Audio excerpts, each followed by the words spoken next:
My husband looked at my 15-year-old son and said, "You need to find somewhere else to live because this is my house now." I married my husband 3 years ago after dating him for 2 years. He knew from the beginning that I had a son from my previous relationship. His name is Marcus, and he was 12 when we started dating and 13 when he proposed. He always said he loved him like his own. He said he couldn't wait to be a real family. He said all the right things and I believed every word because I wanted to believe them. My ex-boyfriend left when Marcus was 3 years old and I'd been raising him alone ever since. The idea of having a partner who wanted to be part of our little family felt like a dream come true. We got married in a small ceremony at a lakeside resort, and Marcus was my ring bearer. He gave a speech about how happy he was that his mom finally found someone who made her laugh again. My husband cried during his speech. I thought those tears were real. After the wedding, my husband moved into the condo I'd owned for 10 years. It was the place where I'd raised Marcus and the home my aunt had left me when she passed away. My husband didn't contribute to the mortgage because there was no mortgage. He didn't pay property taxes because I handled those. He paid for groceries sometimes and covered the internet bill and acted like that made us equal partners in the household. I didn't mind because I loved him and I thought we were building a life together. The problem started small. He'd complain that Marcus was too messy when he left his backpack in the hallway. He'd say he made too much noise playing video games. He'd mention that teenage boys ate an insane amount of food and that the grocery bill had doubled since he moved in. I reminded him that Marcus had lived here his whole life and that he wasn't going anywhere. He'd nod and say he understood and then bring it up again a few days later. When Marcus turned 14, he started pushing harder. He said he was old enough to get a part-time job and contribute financially. I said he was in 9th grade and his job was to focus on his education and sports. He said I was babying him and that he needed to learn how the real world worked. I said he was learning just fine and that my husband needed to back off. He didn't back off. He started making comments directly to Marcus. He'd ask him when he was planning to get more independent. He'd tell him that most kids his age were already earning their own money. He'd mention that his parents made him work at 15 and it taught him valuable lessons. Marcus started spending more time in his room. He stopped coming out for family movie nights. He stopped talking to me about school because he didn't want to run into my husband in the kitchen. I watched my outgoing, confident son turn quiet and withdrawn, and I blamed myself for not seeing it sooner. Last month, everything came to a breaking point. Marcus was in the living room playing his PlayStation when my husband came home from work. He walked in and saw him sitting on the couch and something in his face changed. He told him to go to his room because he wanted to use the TV. Marcus said he was in the middle of an online match with his friends and asked for 15 more minutes. He said this was his house and he didn't need to negotiate with a kid. Marcus looked at me standing in the doorway. I told my husband that Marcus could finish his game and that he could watch TV in the bedroom. He turned to me and said he was tired of walking on eggshells around a kid who wasn't even his. He said he'd been patient for 3 years and he was done pretending. He looked at Marcus and told him he needed to find somewhere else to live because this was his house now. Marcus's face went pale. He turned off the console and went upstairs and I heard his door slam. I stood there looking at the man I'd married and realized I didn't recognize him anymore. I asked him what made him think this was his house. He said we were married, so everything that was mine was his too. I asked him if he'd read the prenup he signed before our wedding. His face changed. I reminded him that my aunt's condo was protected as separate property and that he had no legal claim to it whatsoever. He said prenups could be challenged. I said he was welcome to try, but that he should probably talk to a lawyer first because he might be surprised by what he'd agreed to. I told him he had 30 days to find somewhere else to live. He laughed and said I couldn't kick him out of his own home. I told him again that it wasn't his home and that it never had been. He said I was bluffing and that I'd never choose a teenager over my husband. I told him that teenager was my son and that I would choose him over anyone in the world, including him. He didn't believe me. He thought I'd calm down and change my mind. He thought I'd realize I needed him. He went to bed that night like nothing had happened. I slept in Marcus's room on an air mattress because I wanted him to know I was on his side. The next morning, I called a locksmith and had all the locks changed while my husband was at work. The locksmith finished at 1 o'clock in the afternoon and handed me 2 new keys. I paid him and watched him drive away. My phone started ringing before I even got back inside. My husband's name flashed on the screen. I let it go to voicemail. He called again. I declined it. He called a third time and I turned the sound off completely. By 3:30, he'd called me 42 times. I knew because I checked the call log while sitting at the kitchen table with my laptop open. Each voicemail was longer and angrier than the last one. The first few were confused, asking why the key wasn't working. Then they shifted to demanding I stop playing games. By message 25, he was yelling that I couldn't lock him out and he'd call the police if I didn't open the door immediately. I saved every single message. I opened a new folder on my computer and labeled it evidence. I backed up the voicemails to cloud storage. Then I texted him one sentence telling him he could collect his work clothes from the porch, but he wasn't coming inside. He called again. I didn't answer. Marcus came downstairs around 4:30 and asked if everything was okay. I told him the locks were changed and his stepfather knew it. He nodded slowly and went back upstairs without saying anything else. At 6 o'clock, I heard a car door slam in the parking lot. Heavy footsteps crossed the walkway. Then the pounding started. My husband's fist hit the door so hard the frame shook. He was yelling my name and demanding I let him in. He said I was being irrational and he just wanted to talk. The pounding got louder. He kicked the door once. I heard him swearing and then his voice got closer like he was yelling through the door. He said I couldn't do this to him and he lived here and I was going to regret making him look like a fool. Marcus appeared in my bedroom doorway. His face was white and his hands were shaking. I pulled him inside and closed the door. We sat on my bed listening to him rage outside. He pounded and yelled for 25 minutes straight. Then everything went quiet. I heard his car start and the sound of tires squealing as he backed out too fast. Marcus stayed frozen on the edge of my bed for a long time after the sound of his car faded. Then he looked at me with tears in his eyes and asked if I really meant what I said about choosing him over anyone. His voice cracked on the last word. I pulled him into a hug and felt his whole body shaking against mine. I told him he'd been my priority since the day he was born, and I was sorry it took me this long to prove it. He started crying then, not the quiet tears he'd been holding back for months, but real sobbing that shook his shoulders. I held him and let him cry and told him I should have seen it sooner. When he finally pulled back, his face was red and his eyes were swollen, but he looked lighter somehow. We stayed up until past 1 o'clock in the morning talking. He told me about all the small things I hadn't noticed. How my husband would make sarcastic comments whenever Marcus talked about his friends. How he'd eat all the good snacks and leave Marcus with nothing. How he'd change the Wi-Fi password whenever Marcus did something he didn't like. How he'd make comments about Marcus being lazy or unmotivated or wasting his potential. Every story he shared made my chest hurt worse. I kept apologizing and he kept saying it wasn't my fault, but we both knew I should have protected him better. Over the next few days, my husband switched tactics completely.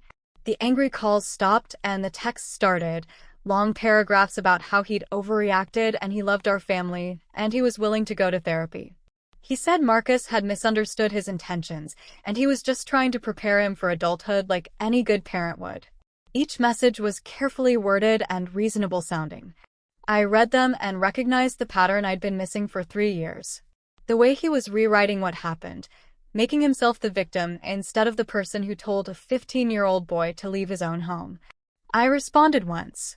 I told him the 30-day notice stood and all further communication needed to go through lawyers.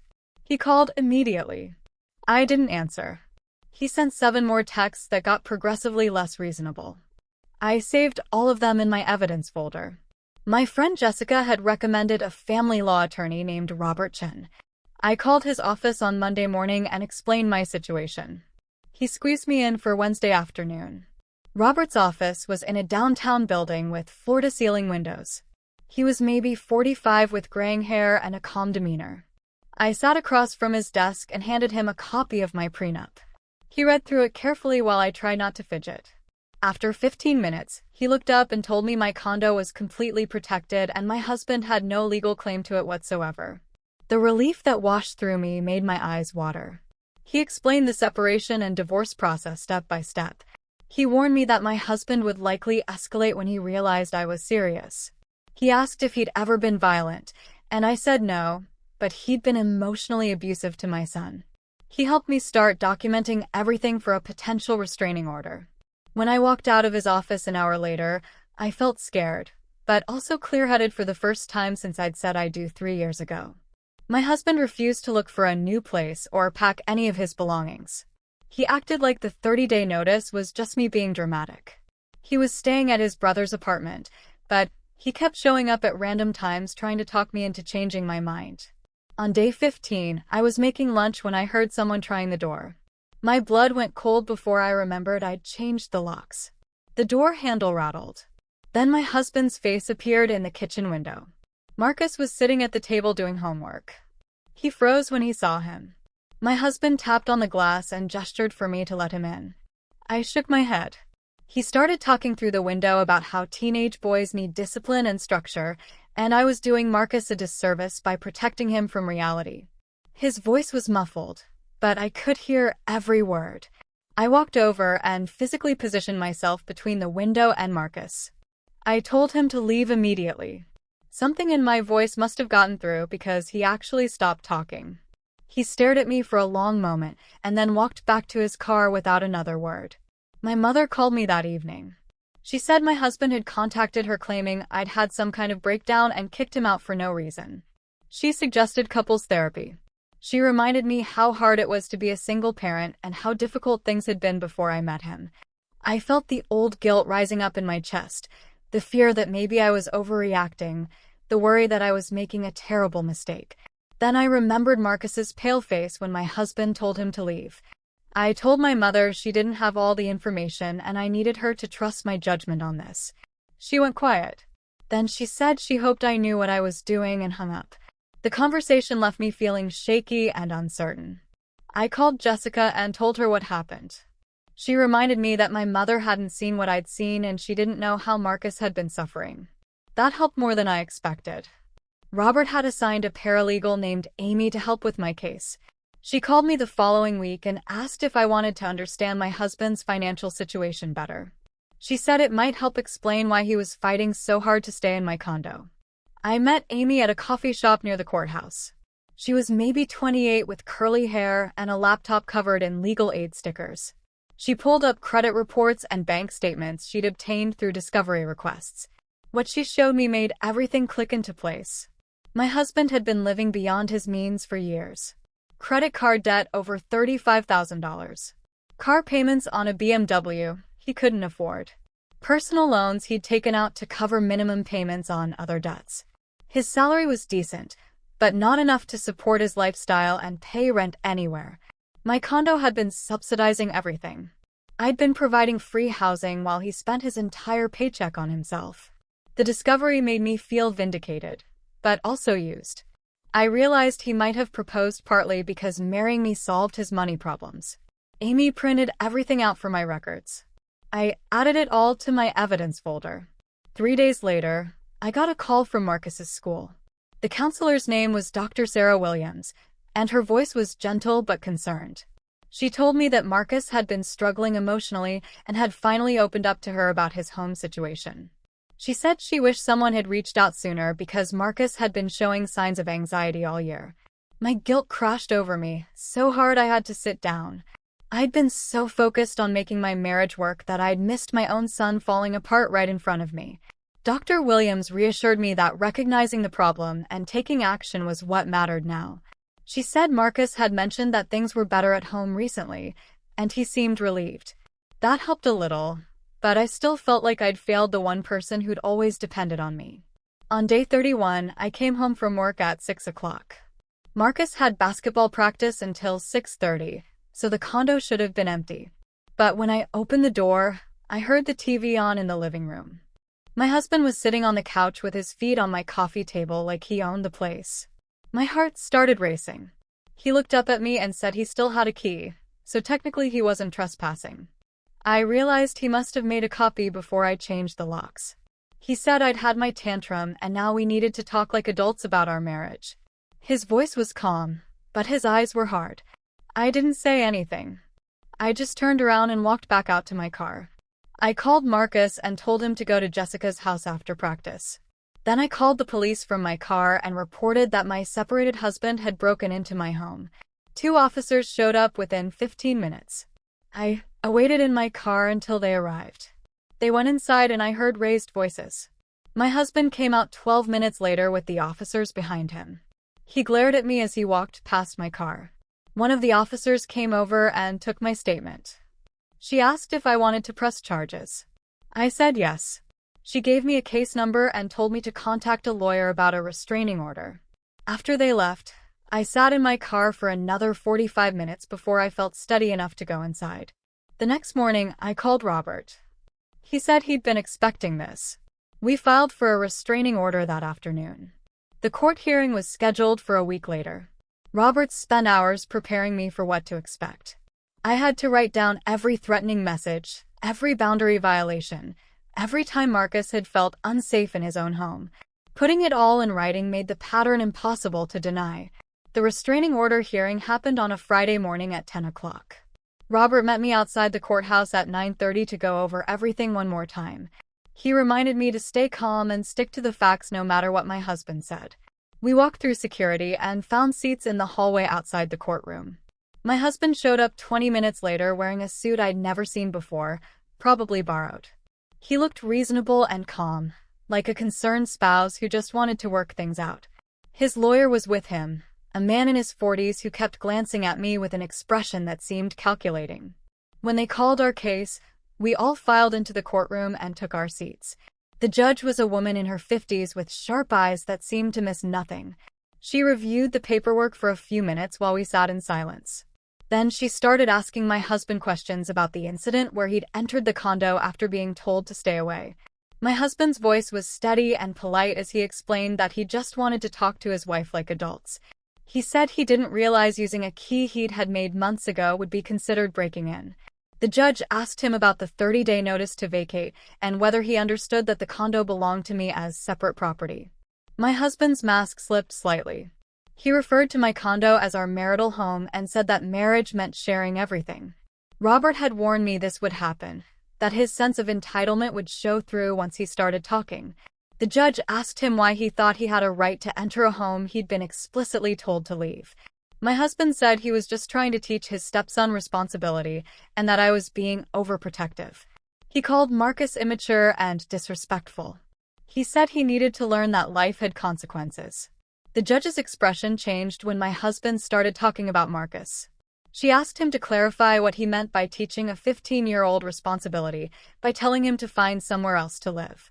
My husband tried to backtrack, but the damage was done.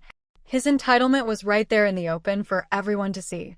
The judge granted a 1-year restraining order and ordered my husband to stay away from both me and Marcus. She said any violation would result in immediate arrest. Walking out of the courthouse, I felt like I could breathe for the first time in weeks. Robert squeezed my shoulder and said that went as well as we could have hoped. My husband and his lawyer left through a different exit. I didn't see him again that day.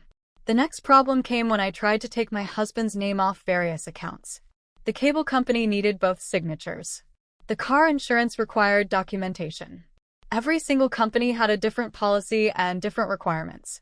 Robert's paralegal, Amy, helped me figure out workarounds. She drafted affidavits, attached copies of the deed and prenup and restraining order, and called companies on my behalf. It took 5 weeks of frustrating phone calls and multiple rounds of paperwork. My husband refused to cooperate out of spite, ignoring calls and refusing to sign anything. Eventually, we got everything straightened out, but it took way more time and energy than it should have. 3 weeks after the restraining order hearing, Robert called to tell me my husband's lawyer had sent over a letter. He read it to me over the phone. The letter proposed that we pause the divorce proceedings and try marriage counseling instead. It was full of therapy language about communication breakdowns and blended family challenges. It completely ignored everything my husband had done to Marcus. It reframed his emotional abuse as a parenting disagreement. Robert said this was a common tactic to delay proceedings. He asked if I wanted to consider the proposal. I told him absolutely not. I instructed him to proceed with the divorce filing immediately. He said he'd have the papers ready by the end of the week. True to his word, he served my husband the following Tuesday. I got a text from Robert saying the process server had delivered the papers to my husband at his workplace. I felt a strange mix of emotions when I read that message. Part of me was relieved that we were moving forward. Part of me was terrified of what came next. Filing for divorce made everything feel both real and final. This was the official end of my marriage, documented in legal paperwork and court filings. My husband had 30 days to respond, and Robert expected him to fight despite the prenup clearly protecting my assets. I spent that weekend going through wedding photos. I'd stored them all in a box in my closet and hadn't looked at them since our first anniversary. I sat on my bedroom floor and went through each photo, each card, each memento from a day that was supposed to be the start of our future together. In the wedding photos, my husband looked happy and I looked hopeful. Marcus looked handsome in his little suit. We all looked like people who believed in the promises being made. Looking at all of it with the knowledge I had now felt like watching a different person's life. The future I'd imagined when I said I do had never existed outside my own hopeful imagination. The man I'd married wasn't who I thought he was. Maybe he'd hidden his true nature during our dating years. Or maybe I'd been so desperate for partnership that I'd ignored the signs. Either way, the marriage I was mourning wasn't real. I put the photos and cards back in the box and stored it in the storage unit. Maybe someday I'd be able to look at them without feeling this particular brand of sadness. For now, I needed to focus on moving forward. Something shifted in Marcus over the next few weeks. He started smiling again, these small moments of lightness that reminded me of who he'd been before my husband moved in. He brought friends home after school without asking permission first. He played music in his room loud enough that I could hear it. He sprawled on the living room couch doing homework with his books spread everywhere. Little by little, he was reclaiming his space and his confidence. We still had hard days where he'd go quiet and withdrawn. But the good days were starting to outnumber the bad ones. He talked more at dinner, telling me stories about his basketball team and his friends. He asked if he could repaint his room, and we spent a weekend at the hardware store picking out new colors. He chose a dark gray for the walls and wanted to add some sports posters. We painted together over a long weekend, getting more paint on ourselves than on the walls. Marcus put on a playlist and we worked together. It felt like we were painting over more than just old wall color. We were covering up the last 3 years and starting fresh. Watching him reclaim his space and confidence made every difficult conversation and lost friendship worth it. The house felt lighter somehow, like a weight had been lifted that I hadn't fully realized we were carrying. For months after I changed the locks, Robert called with unexpected news. My husband's lawyer had contacted him to say they were accepting the divorce terms without contest. He wasn't going to fight over property division or try to claim any part of the condo or my other assets. He just wanted the process over as quickly as possible. Robert said he was surprised because he'd expected him to drag things out. I asked what changed and he said he didn't know for sure, but suspected he'd finally talked to a lawyer who explained exactly how ironclad the prenup was. Whatever the reason, he'd given up. The divorce would be finalized in 90 days. I felt relief more than sadness when Robert gave me the news. There was a small part of me that felt something like grief for the future I'd imagined. But mostly, I just felt ready to move on, ready to close this chapter and focus on rebuilding the peaceful home Marcus and I had before. Marcus and I developed new routines over those last months of waiting for the divorce to finalize. Saturday mornings became breakfast burrito time where he'd request different ingredients. Friday nights were gaming nights where he picked the game and I tried my best to keep up, usually failing miserably but having fun anyway. We talked more openly now about everything from school stress to college plans to girls he thought were cute. Our relationship wasn't magically perfect because we still had disagreements about curfew and chores. But there was trust again. He knew I would always choose him. He knew this was his home and nobody was going to push him out of it. The divorce finalized on a Thursday morning in March. Robert called me at work to say the judge had signed the papers, and it was officially done. No dramatic courtroom scene, just signatures on legal documents that ended a 3-year marriage. I thanked him for everything he'd done to help me through the process. After we hung up, I sat at my desk staring at my computer screen, processing the fact that I was no longer married. The relief I felt was bigger than any sadness. That night, I picked Marcus up from school and told him we were going out to celebrate. He asked what we were celebrating, and I said our fresh start. We went to his favorite burger place and ordered way too much food and talked about summer plans. Marcus wanted to go to basketball camp and maybe take a road trip to visit some colleges. We talked about redecorating the living room now that we could make it feel like ours again. Life wasn't perfect, and I was still stressed about money and dealing with some lingering hurt from everything that happened. But my son was happy and safe in his own home. That was everything that mattered to me. We were moving forward together as a family of two. For the first time in 3 years, our home felt peaceful.